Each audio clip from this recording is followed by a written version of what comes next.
বঙ্গ বিজেপির নতুন সভাপতি হয়ে প্রথম বৈঠক শ্রমিক ভট্টাচার্যের। সল্টলেকে দলীয় কার্যালয়ে বিশেষ সাংগঠনিক বৈঠক, কেন্দ্রীয় পর্যবেক্ষকদের উপস্থিতিতেই কিন্তু এই বৈঠক হয়। গতকালই আমরা দেখি যে বর্ণাঢ্য অনুষ্ঠানের মাধ্যমে রাজ্য সভাপতির নতুন পদে অধিষ্ঠিত হন শ্রমিক ভট্টাচার্য এবং সভাপতি হয়ে কিন্তু প্রথম বৈঠক করলেন শ্রমিক ভট্টাচার্য। সল্টলেকে দলীয় কার্যালয়ে বিশেষ সাংগঠনিক বৈঠক, কেন্দ্রীয় পর্যবেক্ষকদের উপস্থিতিতেই এই বৈঠক।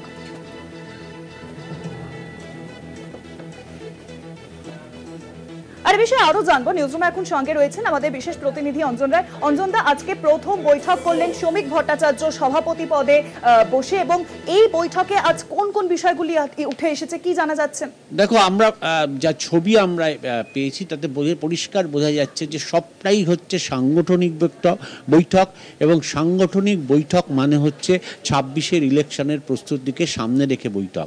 কেন্দ্রীয় অবজারভাররা রয়েছেন, কেন্দ্রীয় সুনীল বানসাল এই মিটিংয়ে আছেন, অমিত মালব্য এই মিটিংয়ে আছেন। ফলে বোঝাই যাচ্ছে যে শ্রমিক ভট্টাচার্য দায়িত্ব নিয়েই নতুনভাবে সংগঠনের বিষয়গুলো বুঝবার জন্য আজকে কেন্দ্রীয় পর্যবেক্ষকদের উপস্থিতিতে দলের সাধারণ সম্পাদক সহ বেশ কয়েকজনকে নিয়ে বৈঠক করছেন।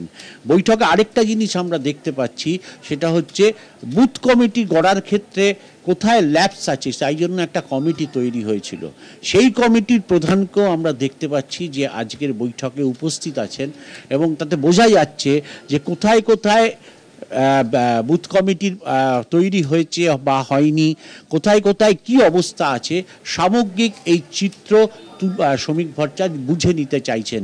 কারণ শ্রমিক ভট্টাচার্য এই আগের বারের এই কমিটিগুলোর মধ্যে ছিলেন না, তিনি শুধু মুখ্য স্পোক্সম্যান পার্সন ছিলেন। ফলে এই কমিটিগুলোতে তাকে দেখা যেত না, কমিটির বৈঠকগুলোতে।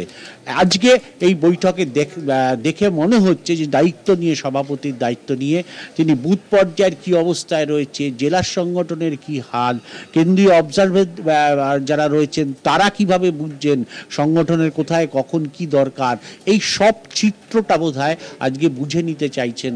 তাই জন্যই এই গুরুত্বপূর্ণ সাংগঠনিক বৈঠকে আজকে দেখা গেল, এবং এটাই শ্রমিক ভট্টাচার্যের প্রথম সাংগঠনিক বৈঠক। অনেক ধন্যবাদ অঞ্জন দা। নিউজরুমের সঙ্গে ছিলেন আমাদের বিশেষ প্রতিনিধি অঞ্জন রায়। অর্থাৎ সভাপতি পদে বসেই কিন্তু প্রথম বৈঠক করলেন শ্রমিক ভট্টাচার্য। বিধানসভা 2026-এর বিধানসভা নির্বাচনের আগে কার্যত রণকৌশল সাজিয়ে নেওয়া হচ্ছে, এই বৈঠক থেকে কিন্তু স্পষ্টত জানা যাচ্ছে।